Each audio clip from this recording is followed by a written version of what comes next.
to all identities, all races, all societies, all genders, all communities, walang puwera. And this is revolutionary dahil ang teaching ng mga Hudyo sa kanilang mga katuruan ay pang kanila lang. Na sila lang ang kausap, sila lang ang kasundo, at sila lang ang favored. Yung sinabi ni Jesus na all nations, napakalaking departure yon from the tradition of Israel.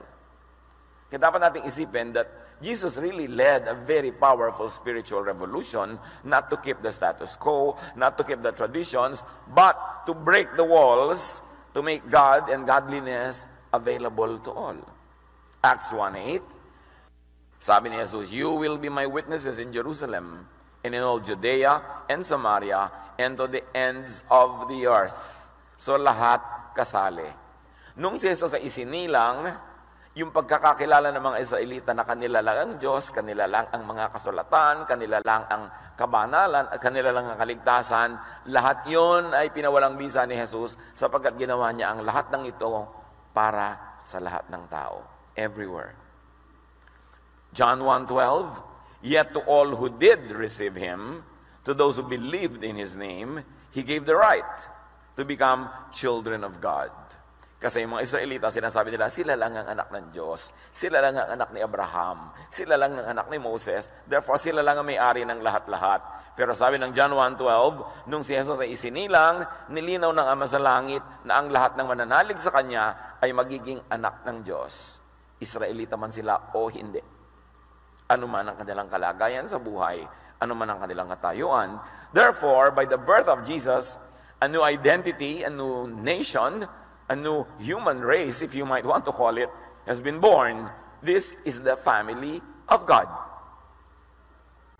An invisible family, an invisible nation without borders, na ang tanging entry door mo ay faith in Jesus.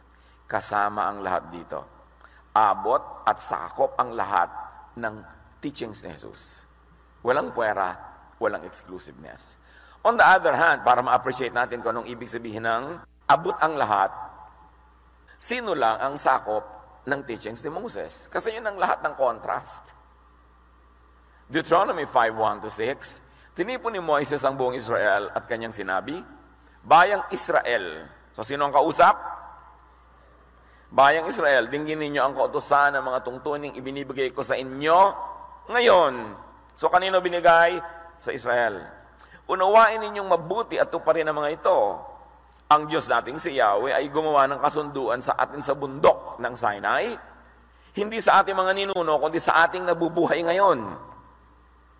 So nilinaw ni Moses, ito ay para sa inyo specifically, this generation that got out of slavery, kausap kayo ni Yahweh. At sinabi niya, "Ako si Yahweh ang naglabas sa inyo sa Ehipto at nagpalaya sa inyo mula sa pagkaalipin." So malinaw na malinaw kung sino ang kausap, kung sino ang sakop ng kasunduan at ng utos, Israel na pinalaya mula sa Ehipto.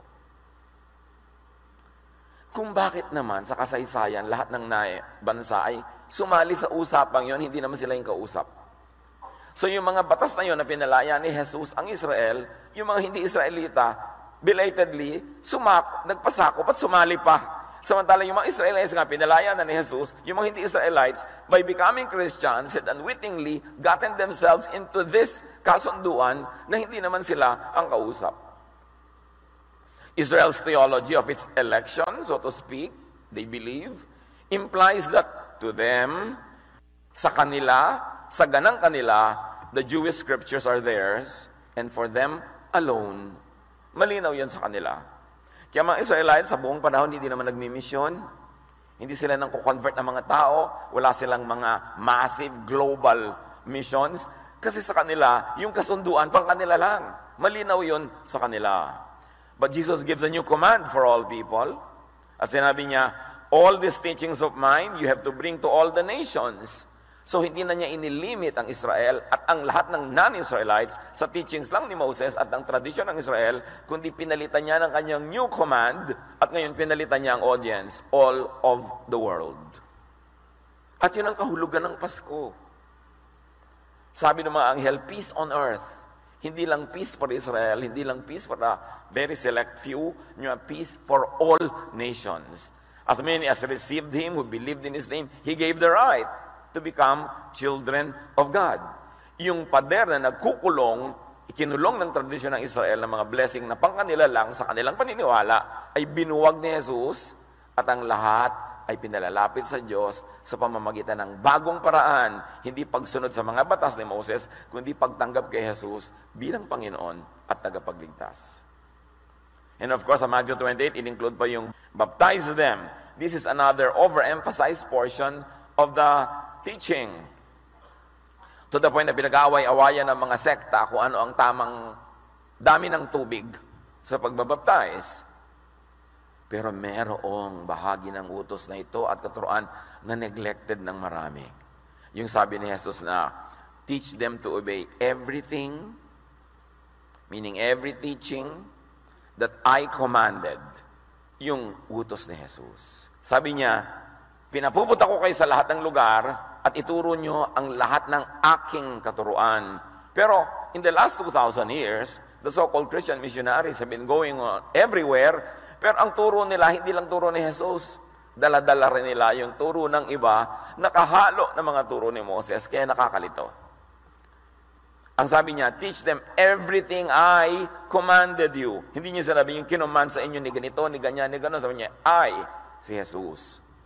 Therefore, yung I na yon is not Moses, is not Peter, is not Paul, is not James, is not anyone else. But this is hardly given attention. At lahat ng turo na ito, pinaghahalo-halo sa teaching ni Jesus. Kaya ang confusion, nag-aaway-aaway mga Christian, nagbabato-batuhan, at lahat naman may mga verses na pangahawakan. Pero ang itatanong mo, yung bang ibinabato mo sa akin, turo ba yun ni Jesus? The teachings of Moses, of Paul, of James, etc. are binding to the Jesus followers when and only when such teachings submit to the teachings of Jesus. Hindi baliwala ang mga katuruan ni Moses, nila Pedro, nila Pablo, lahat-lahat. Hanggat yun ay mga nakasuko sa katuruan ni Jesus. Because remember, Jesus is the name above every name. That in His name, every knee will bow, and all teachers and teachings will have to bow at the teachings of Jesus. Therefore, the names of Moses, Paul, and James are authoritative, yes, but only when such names submit to the name of Jesus and the meaning of that name. The authority of these many great religious leaders are great as long as their knees bow to the name of Jesus. Kaya nga, He's the name above every name, the Lord of Lords, the King of Kings. At ito ang confusion ng Christianity for the last 2,000 years. Hindi nila alam kung na kaninong allegiance nila. Sinabi ni Jesus, forgive. Sabi ng isang apostle, give them to Satan. So anong gagawin nyo? Give nyo to Satan. Sinabi ng Panginoon, accept them. Sabi ng isang apostle, reject them. Kaya nagkakalito-lito, kaya maraming divisions within Christianity because not all of Christianity is 100% solid Jesus. Halo-halo ang mga teaching.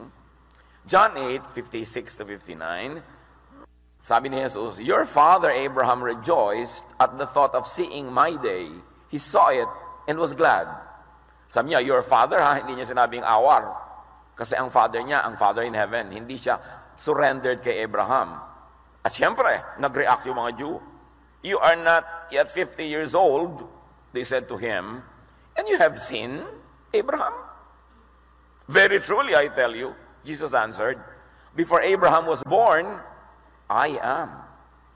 At this, they picked up stones to stone him, but Jesus hid himself, slipping away from the temple grounds. A classic example of people loyal to Abraham and being murderous to Jesus.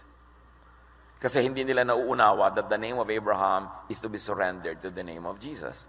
Pero sinabi nga ni Jesus, before he was born, I have already been. And John 1 tells us, in the beginning was the Word, and the Word was with God, and the Word was God. Hindi lang nila yun nagagap. Hindi nila naunawa. Acts 5:27-29, the apostles were brought in and made to appear before the Sanhedrin to be questioned by the high priest. We gave you strict orders not to teach in this name, meaning the name of Jesus. He said, yet you have filled Jerusalem with your teaching. So kanina, authority name, Abraham, surrendered to Jesus. Ngayon, authority name, Sanhedrin, the ruling class of Israel, the ruling institution. And the high priest, the most celebrated personality in Israel. So, yung temple, yung Sanhedrin, yung high priest, sabi nila, sabi sa inyong, huwag kayo magtuturo sa pangalan ni Jesus. So the words of the Sanhedrin and the high priest, meaning the temple itself, Peter and the other apostles replied, we must obey God rather than human beings. So clear kila Pedro, yes, authoritative ang temple, yes, authoritative ang high priest, yes, authoritative ang Sanhedrin, but not over the name of Jesus. And God wants us to preach Jesus, sa Kanya kami magsasubmit, hindi sa inyo. Clear. Luke 9:54 to 55, when the disciples James and John saw this, that they were unwelcome in some villages, they asked, Lord, do you want us to call fire down from heaven to destroy them? But Jesus turned and rebuked them. Ano yung moral lesson? Si James na to, tsaka si John, ang gusto nila paulanan ng apoy yung mga baryo na hindi tumatanggap sa kanilang pagtuturo. Pinagalitan sila ni Jesus. So you see, James and John, their teachings, their ideas have to be surrendered to the teachings of Jesus. Dapat clear yun.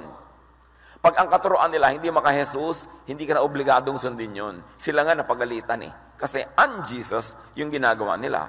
But according to tradition, very Christian, kasi Christian tradition is used to doing all kinds of murderous activities against those people who have other forms of belief.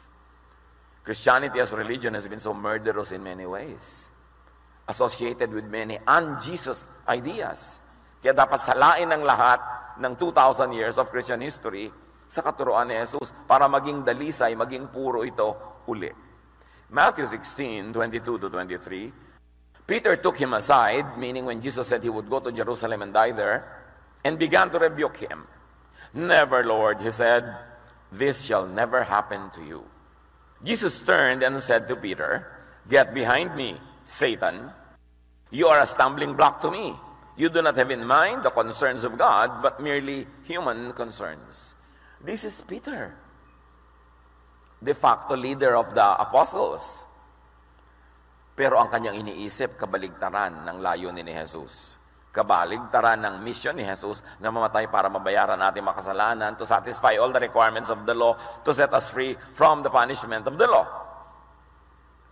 Pero sabi ni Peter, no, hindi ko kayo papayag mamatay. Love ko po kayo, Lord. You will never die. Sabi ni Lord, umalis ka dyan, Satan.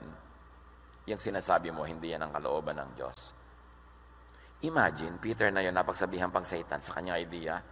It means lahat ng idea ni Peter kailangan isabit mo kay Jesus at yung papasalangan sundin mo. Kasi marami rin siyang ideya na hindi maka-Jesus. Eh di lalo na yung mga taong sinasabi sila ay successor ni Peter. Si Peter nga mismo nasabihan ng ganito eh. Yung human being ka pa lang na sinasabi mong successor ka niya, paano ngayon magiging lahat ng sinasabi mo ay tama na walang mali? Eh si Peter nga nagkamali. So ang katuroan ng lahat ng sumusunod kay Peter, representative, so-called ni Peter, dapat pa rin salain sa katuroan ni Jesus. Napakarami mga religious wars at mga pagpatay sa mga mananampalataya ng ibang kulay at paraan ang ipinapatay ng simbahan. So, sasabihin nyo, yun din ang kalooban ni Jesus. Dapat salain din yun. John 14:23, Jesus replied, anyone who loves me will obey my teaching. My Father will love them and will come to them and make our home with them. Ang tunay daw na pag-ibig kay Jesus ay pagsunod sa kanyang katuruan, which means hindi pagsunod sa mga katuroang hindi sang-ayon sa kanyang katuruan, sino man ang pinagmulan ng katuruan na yun. Pag hindi maka-Jesus, yun ay hindi dapat sundin. John 21:22, Jesus answered, you must follow me, meaning not anyone else. Kaya napakahalaga ng ating lagi nang ipinapaliwanag na Jesus filter. Na lahat ng katuroan, ninuman, mga kasulatan, ay salain sa katuroan ni Jesus. At yung papasa, which means loving, kind, accepting, yon ang ipamuhay. At yung mga hindi papasa, ilagay na lang sa library, sa file, gawing reference, pero hindi kailangan nating to kill or die to obey them. if they are not surrendered to the teachings of Jesus. Never mind whoever said those teachings. Because Jesus is the only Son of God. He's our only Savior. He is the way, the truth, and the life. Wala dapat contest at walang confusion kung paano natin tatanggihan ang mga katuroang baligtad sa katuroan ni Jesus, labag sa katuroan ni Jesus, at bumabangga kay Jesus. At sabi ng Panginoon, and surely, I am with you always to the very end of the age. Sabi niya, sundin niyo ang lahat ng ito. Katuroan kong ikalat ninyo, ipamuhay ninyo, at ako'y makakasama niyo hanggang sa pagwawakas ng panahon. Now, the Greek for end of the age, which you have to see in Greek,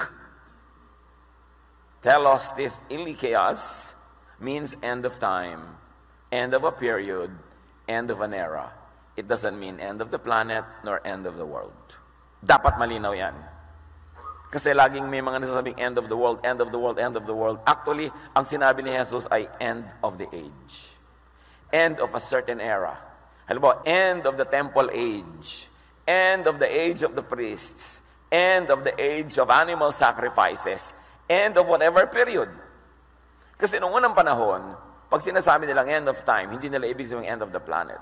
Kahit yung mga iba, some years ago, natakot dahil sabi daw ng Mayan calendar, mag-e-end na ang world kasi hanggang doon lang yung kalendaryo nila.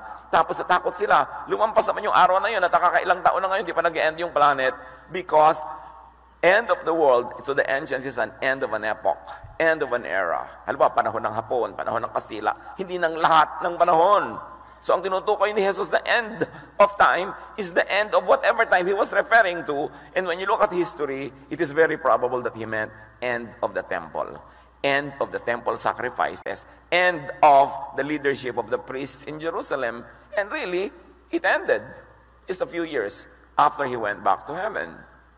Yung end of time, end of the age, yan ang translation ng Worldwide English Version, ng New International Version, ng Easy to Read Version, ng NASB, maging ng New King James Version, at ng Revised Standard Version. Yung gumagamit lang ng end of the world is the CEV, the Contemporary English Version, the Living Bible, and the Old King James Version, which was very, very popular. Ang nagpauso ng end of the world, a King James Version, which pinalitan na rin nila sa New King James Version.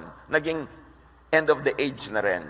Because if you're going to use and apply scholarship in the Greek language, talagang end of time yon, hindi end of the world. So ang dami-daming unnecessary fears that were born out of a translation of a word. But that is not our topic now. Meanwhile, some first-generation Christians tried to graft and submit Christianity to Jewish teachings and traditions. Handyan pa lang, sariwang-sariwa pa ang bakas ni Jesus, yung mga Kristiyano nung early church, ipinapasok na uli nila yung mga laws of Moses, laws of Judaism, at sari-sari into the Christian church. So ang naging bunga nun, confusion, stress, trouble, quarrels, and fights. But again, this is another topic. Well, in fact, some apostles and leaders would do the same. Sa panahon pa lang nila, marami nang nagpapasok ng ibang ideya. Bagong-bago pa lang ang Christianity, yung mga Hudyo na naging Christian, pinipilit nila na magpa-circumcise. Yung mga Gentiles na naging Christian, pinipilit nilang ipasok ang kanilang dietary laws uli, ang kanilang mga iba-ibang tradition. Some of them nagtagumpay. Pinasok ulit nila yung Sabbath na kinancel na ni Jesus for the convenience of people. Ipinasok na nila yung mga bawal na kainin na kinancel na ni Jesus for the convenience of people. Ang aga-aga pa, ibinalik nila ang marami mga batas na yon. Kaya sabi ni Paul sa Galatians 5, 1-10, malaya tayo mula sa mga batas na yan dahil pinalaya tayo ni Kristo. Kaya magpakatatag kayo at huwag nang paalipin pang muli. Akong si Pablo ang nagsasabi sa inyo, kapag nagpasakop kayo kay Moses, binabaliwala ninyo si Kristo.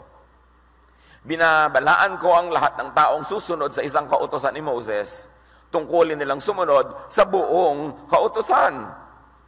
Kayong nagsisikap na maging matuwid sa pamamagitan ng pagtupad sa kautusan, inihihiwalay ninyo ang inyong sarili kay Kristo at napalayo kayo sa kagandahang loob ng Diyos. Ubod ng linaw na sinabi ni Pablo, gusto niyo ng law ni Moses, sige, sundin niyo yung isa. Pero oras na sinundan niyo ang isa, susundan niyo lahat. Ang dami niyan. Because if you fail in one, you will fail in all. So either everything or nothing. And Jesus died to set you free from that law. Why are you trying to go back to it? Kasi sabi niya, iniisdab niyo ang kamatayan ni Jesus, ang pagdurusan niya, ang kanyang pagdugo, ang kanyang pagkakasugat. Pagka ni isa sa mga kautusan ni Moses, ibinalik niyo pa sa buhay niyo.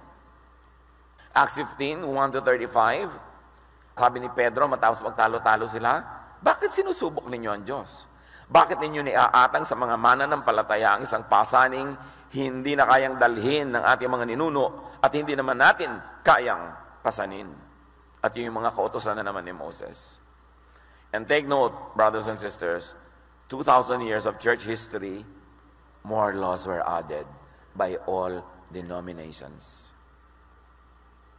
Pati haba ng buhok, pati kung anong hairstyle, pwede ba mag-makeup, pwede ba mag-lipstick, gano'ng kahaba ang laylayan ng mga palda, pwede ba magpantalo ng mga babae, ano bang kakainin sa Lord's Supper, may harina o wala, yung bang umaalsa o hindi, sa baptism ba, pwede yung turok, pwede buhos, pwede bang lunurin yan.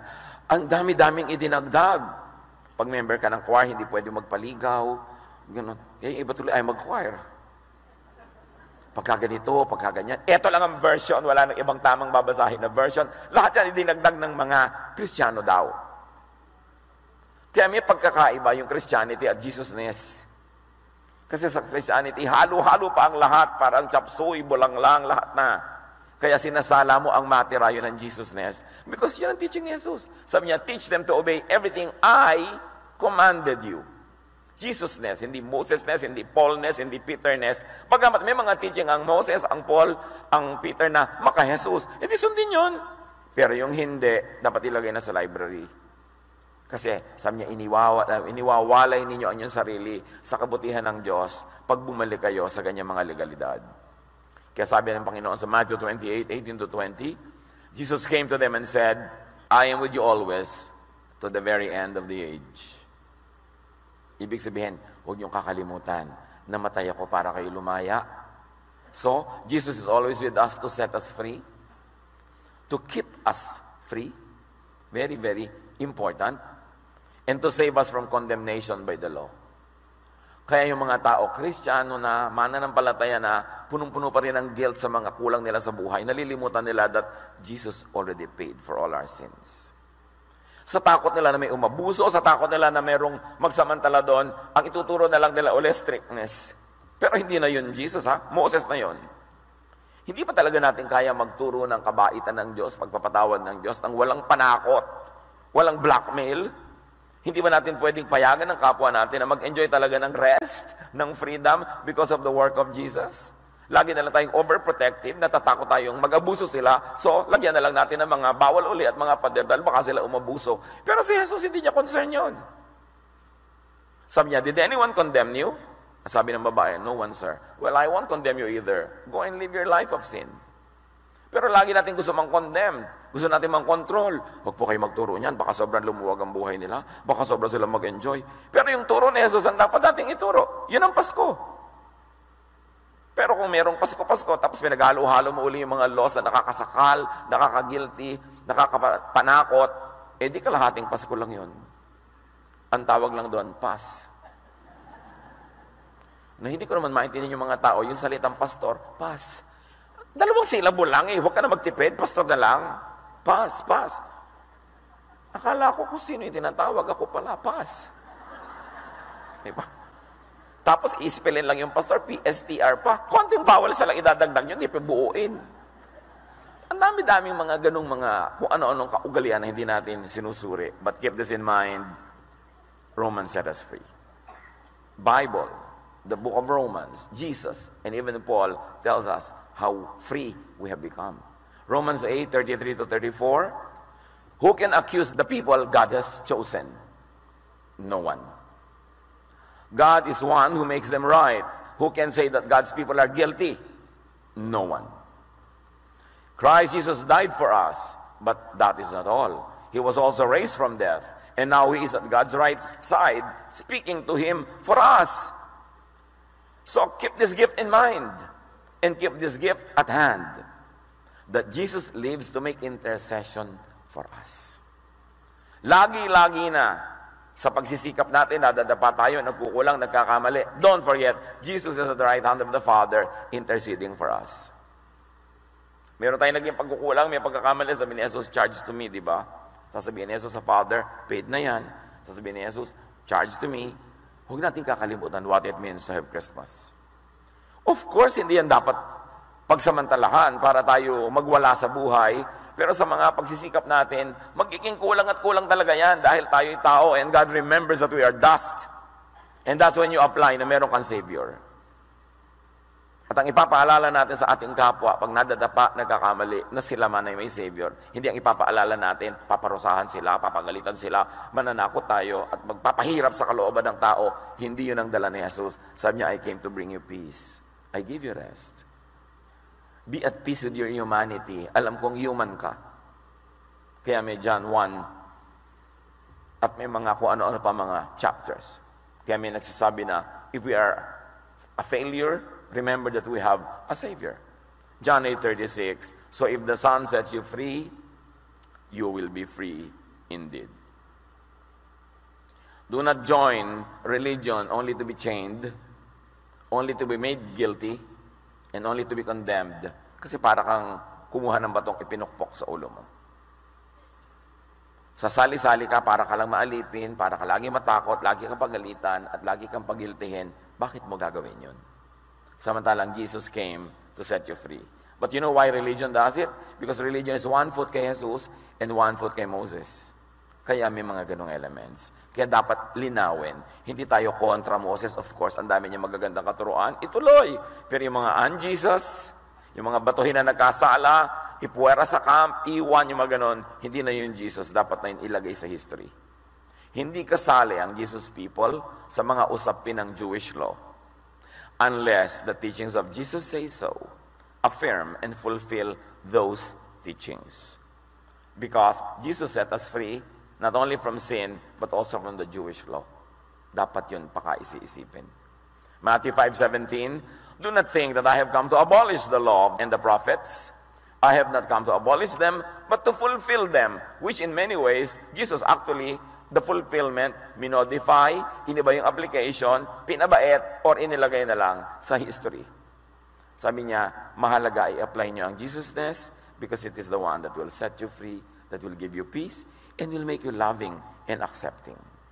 Because the fulfillment is the Jesus way, because Jesus is the way. And the way of Jesus is love, forgiveness, and rest. Dapat doon ang ending ng mga ginagawa natin. So receive, enjoy, and share this gift of Christmas. Understand what it means. That the gift of Christmas is the teaching of Jesus, pure. And all other teachings must be filtered, tempered, made kind and beautiful through the Jesus filter. Jesus paid with His life for this. So huwag nating sayangin at makita natin ang ganda ng kahulugan na meron tayong tagapagligtas at yun ang ipinagdiriwang. Panginoon, salamat po sa diwa ng Kapaskuhan. No matter what date talaga ipinanganak si Jesus, no matter what way this is celebrated, ang ipinagpapasalamat namin, Panginoon, ay mahal nyo kami, sinugo nyo ang iyong anak na si Jesus para iligtas kami sa lahat ng mga unnecessary religious traditions and laws so that we can have a peaceful, kind, and loving life. Pagbulay-bulayan natin ito, mga kapatid, ipamuhay at ibigay bilang regalo ngayong Kapaskuhan at sa lahat ng araw. Be with the Lord in silent reflection.